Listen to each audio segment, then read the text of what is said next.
Przed 1 września 1939 roku Warszawa była największym skupiskiem ludności żydowskiej w Europie i drugim na świecie, ustępując jedynie Nowemu Jorkowi. Społeczność ta liczyła blisko 370 000 osób, co stanowiło około 30% ogółu mieszkańców miasta. Żydowska Warszawa nie była monolitem.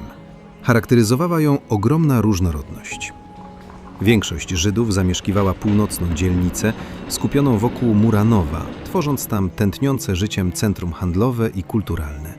Dominował handel i rzemiosło, ale liczna była także inteligencja. Lekarze, adwokaci oraz artyści, którzy odgrywali kluczową rolę w życiu politycznym i społecznym miasta. Istniał wyraźny podział na Żydów ortodoksyjnych i tradycyjnych, posługujących się językiem jidysz, często słabo znających polski, oraz na Żydów zasymilowanych, którzy czuli się pełnoprawnymi obywatelami państwa polskiego i brali czynny udział w jego kulturze. Wkroczenie oddziałów niemieckich do Warszawy pod koniec września 1939 roku oznaczało koniec dotychczasowego świata dla tej społeczności. Niemcy natychmiast rozpoczęli proces systemowej degradacji Żydów, który obejmował m.in. wykluczenie ekonomiczne, blokowanie kont bankowych, grabież mienia oraz zakaz prowadzenia działalności gospodarczej. Ograniczenia wolności osobistej, zakaz zmiany miejsca zamieszkania, wstępu do parków, kawiarni czy korzystania z publicznych ławek. Wprowadzono nawet segregację w komunikacji miejskiej, tramwaje tylko dla Żydów. Stygmatyzacja. Osoby powyżej 12 roku życia zostały zmuszone do noszenia na prawym przedramieniu białej opaski z niebieską gwiazdą Dawida. Był to pierwszy krok do dehumanizacji i łatwiejszej identyfikacji ofiar. Na początku października 1939 roku powołano Judenrat, Radę Żydowską. Na jej czele stanął inżynier i senator Adam Czerniaków. Zadaniem Rady było administrowanie społecznością według niemieckich wytycznych, co stwarzało iluzję samorządności, podczas gdy w rzeczywistości Judenrat był całkowicie zależny od okupanta i zmuszony do egzekwowania jego brutalnych rozporządzeń. Proces fizycznego oddzielania Żydów od reszty miasta odbywał się etapami. W listopadzie 1939 roku Niemcy zaczęli stawiać ogrodzenia z drutu kolczastego, argumentując to koniecznością stworzenia strefy zagrożonej tyfusem. Była to cyniczna manipulacja propagandowa. Wiosną 1940 roku Żydzi zostali zmuszeni do budowy muru wokół wyznaczonego obszaru, za co musiał zapłacić sam Judenrat. 2 października 1940 roku gubernator dystryktu warszawskiego Ludwik Fischer podpisał dekret o utworzeniu żydowskiej dzielnicy mieszkaniowej. W ciągu zaledwie kilku tygodni, do 31 października, blisko 250 000 ludzi musiało zmienić miejsce zamieszkania. 140 000 Żydów przeniosło się do getta, a 120 000 Polaków musiało je opuścić.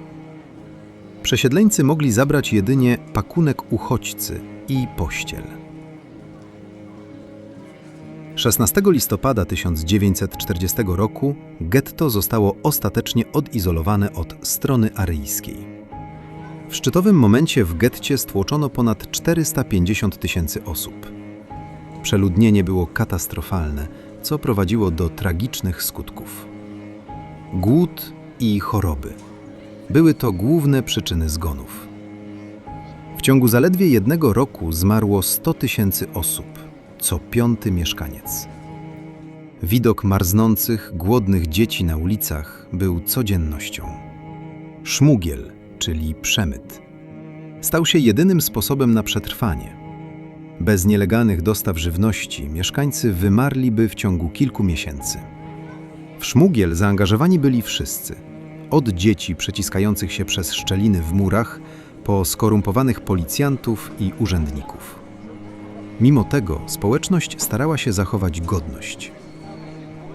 Działała żydowska samopomoc społeczna, prowadząca kuchnie i sierocińce. Wiosną 1941 roku Niemcy pozwolili na otwarcie niektórych szkół i teatrów. Teatr w getcie pełnił rolę terapeutyczną.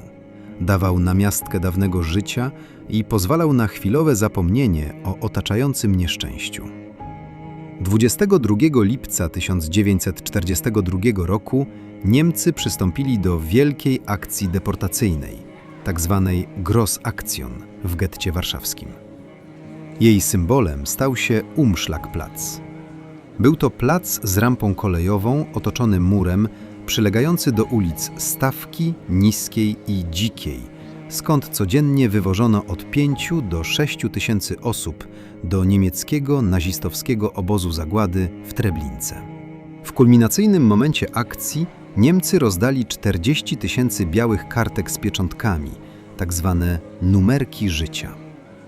Tylko ich posiadacze mieli prawo zostać w getcie, co wywołało desperacką walkę o ich zdobycie.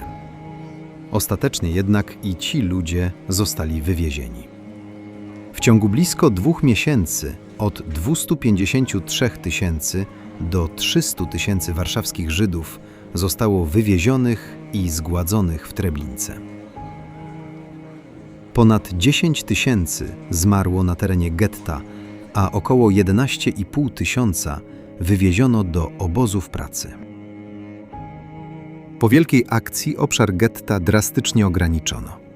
Pozostało w nim około 60 tysięcy osób, połowa nielegalnie, stłoczonych w tzw. szopach, warsztatach pracujących na rzecz armii niemieckiej w warunkach obozu pracy.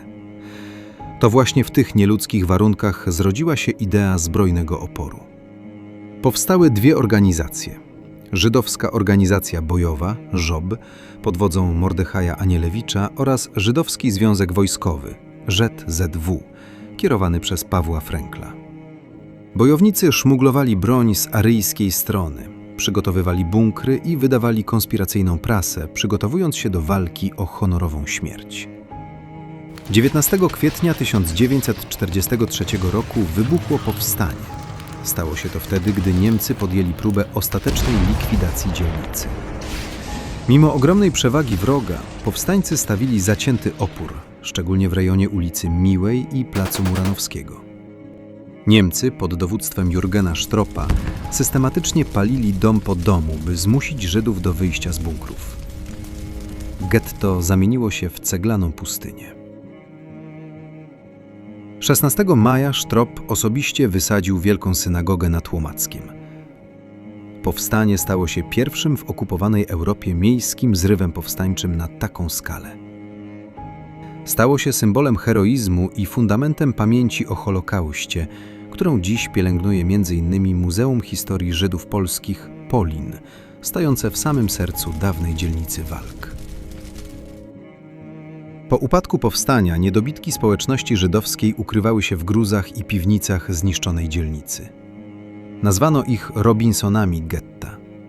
Większość ocalałych z walk została zamordowana na miejscu lub wywieziona do niemieckich nazistowskich obozów zagłady, głównie do Treblinki. Niemcy zrealizowali plan całkowitego wymazania dzielnicy z powierzchni ziemi. Na rozkaz Himmlera teren o powierzchni około 300 hektarów został zamieniony w pustynię gruzów. Specjalne oddziały inżynieryjne wysadzały budynki, które przetrwały pożary. Skala destrukcji była taka, że poziom terenu podniósł się o kilka metrów z powodu zalegających zgliszcz. Ocalały jedynie nieliczne obiekty, które Niemcy wykorzystywali do własnych celów. Na przykład kościół świętego Augustyna, który służył jako punkt obserwacyjny i magazyn. Warto podkreślić, że w maju 1943 roku zniszczenia dotyczyły głównie terenu getta. Reszta Warszawy, tak zwana strona aryjska, pozostała w tamtym momencie relatywnie nienaruszona. Drastyczny kontrast między tętniącym życiem miastem a martwym, dymiącym morzem ruin za murem był wstrząsającym widokiem dla ówczesnych mieszkańców. Niemcy nie pozostawili ruin samym sobie. Na gruzach getta utworzono obóz koncentracyjny KL Warszał, tak zwana Gęsiówka. Dopiero po upadku Powstania Warszawskiego w 1944 roku niemieckie oddziały niszczycielskie, Vernichtungskommando, dokończyły dzieła, niszcząc pozostałe 84% zabudowy lewobrzeżnej Warszawy. W miejscu dawnych tętniących życiem ulic pozostało jedynie morze gruzów, na których po wojnie wybudowano nowe osiedle – Muranów. Współczesny Muranów z jego nowymi domami, skwerami i chodnikami jest opisany jako miejsce, w którym nastąpiła totalna likwidacja. Nowa architektura nie łączy się w żaden sposób z dawnym układem ulic czy wyobrażeniem o przedwojennym życiu. Nie pozwólmy, by ta część naszej historii została zapomniana. Zanim przejdziesz do kolejnego filmu, polub, udostępnij, obserwuj.